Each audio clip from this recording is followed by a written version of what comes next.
So as we discussed in previous roundups, the initial goals Doge laid out were to cut $2 trillion from the federal budget per year, and then that was downgraded to $1 trillion. No one thought that was realistic. That has again been downgraded to $150 billion, which is what their website currently claims they're saving. But despite having corrected a lot of errors that were previously identified on the doge.gov wall of receipts, they still are dramatically overestimating the actual amount that they have managed to save.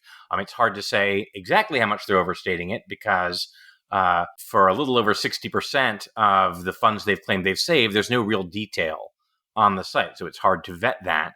But of the savings we do have information about, in a lot of cases, the New York Times found that the biggest claimed savings do not stand up to any kind of scrutiny at all. So one of those claims include a claim of a contract of nearly $2 billion that had actually been canceled previously by the Biden administration. So Doge did not actually cancel that. It was already canceled. So that's $2 billion in savings they're claiming that were not saved.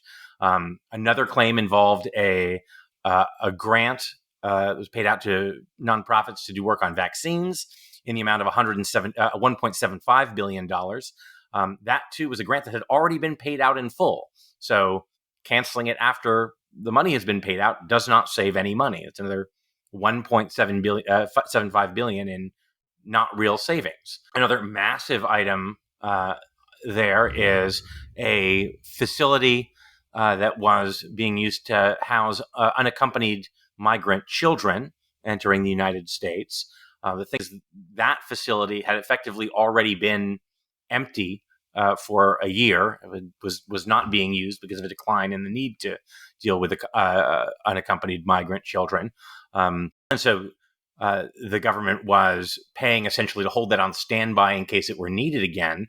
So the sort of total amount of savings from canceling that contract were really about $29 million. Doge is claiming $2.9 billion because they were estimating the savings as though the place were operating at full capacity. I think the pattern we're seeing again and again for the minority of claimed savings that is actually independently checkable is the numbers do not add up. They are, in many cases, claiming multiple billions of dollars in savings when the real amount is zero.